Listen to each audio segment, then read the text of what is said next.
이번 시간에 말씀드릴 내용은요, 데이터백입니다. 이 데이터백은 또 생소하신 분들도 있을 거예요. 근데 지금 여기 자료 사진에 나와 있듯이 필름 뒷뚜껑, 뒷커버의 날짜, 그 다음에 연도, 그 다음에 카트수, 배터리의 소모 상태, 뭐 이런 것들이 나와 있는 걸 필름스 카메라에서 보신 분들이 있을 겁니다. 우리가 그 당시에 쓰던 기념사진 많이 찍던 컴팩트 카메라라고 하는 이런 카메라에는 기본적으로 사진을 찍게 되면은 사진에 뭐예요? 날짜 뭐 이런 게 찍혀서 나오지 않습니까? 그걸 실질적으로 데이터백이라고 이렇게 보시면 돼요.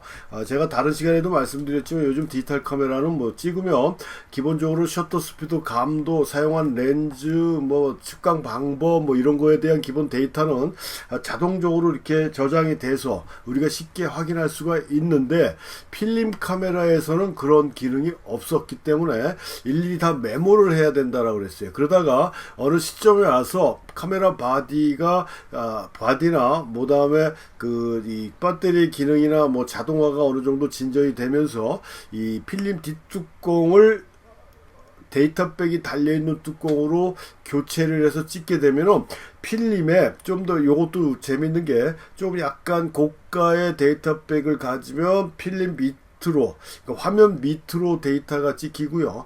좀 싼 데이터백을 쓰면 화면에 이렇게 찍혀요. 그래서 나중에 프린트를 하려면 우리가 그걸 잘라내야 되나, 그러니까 트리밍을 해야 되는 요런 이 가격 차이에 따라 이렇게 차별을 했던 게 있는데요. 그런 걸 데이터백이라고 얘기를 합니다. 그래서 일일이, 근데 그때 당시에 데이터백은 그렇게 지금 디지털 카메라처럼 다양한 정보를 기록되질 않아요. 간단하게 셔터 스피드나 조리개 수치 뭐 이 정도였기 때문에 그렇게 뭐 큰 역할을 해주지는 않지만 그래도 없는 것보다는 낫겠다 싶어 갖고 사용하는 사람들이 있다라는 얘기에서 이렇게 데이터백이 부착돼서 나오는 일반적인 카메라도, 전자식 카메라도 있지만 필름 카메라 같은 경우에는 이렇게 데이터백을 사서 필름 뒷부분에다 붙여줘야 되는데 지금 이건 제가 자료화면을 어디서 다운받은 건데요. 이렇게 엄청나게 큰 데이터백을 다는 경우도 있지만 일반적으로 뚜껑 자체만 바꿔서 아까 앞에서 봤던 형태로